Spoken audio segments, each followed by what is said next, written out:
today, I'm going to teach you how to add a section in Framer. Whether you're building a new website or refining an existing one, knowing how to add sections gives you complete control over your page layout and helps organize your content effectively. Let's walk through the process step by step. First, open your browser and head over to framer.com. Once you're on the home page, go ahead and log in to your account using your credentials. Make sure you're using the correct account that has access to the project you want to edit. This step is essential because you'll need full access to modify your website's structure. After logging in, you'll land on your dashboard where all your projects are displayed. From here, simply click on the project or website where you want to add a section.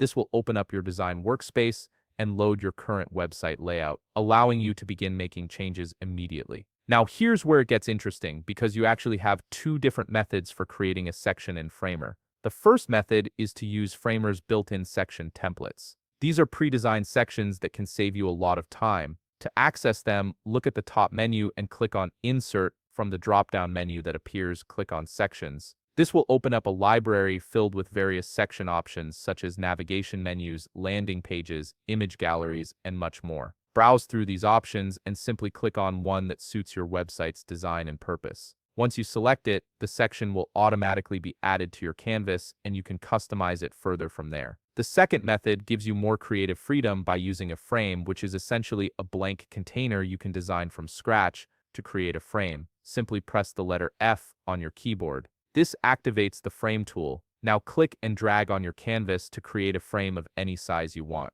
Once the frame is placed, you'll notice that the right side panel updates with editing options. Here, you can customize the frame by changing the fill color, adjusting the opacity, repositioning it, resizing it, and tweaking various other properties to match your design vision. If you want to add text inside this frame, it's really simple. Click on Text in the top menu, then click inside the frame you just created. This allows you to input any text you'd like, such as Section 1 or whatever label makes sense for your layout. You can then style the text using the right panel to adjust font size, color, alignment, and more. And that's it. You've successfully added a section to your Framer website using either the built-in templates or by creating a custom frame. Both methods give you flexibility depending on how much control you want over the design. If you found this video helpful, please leave a like, subscribe, and see you in the next video.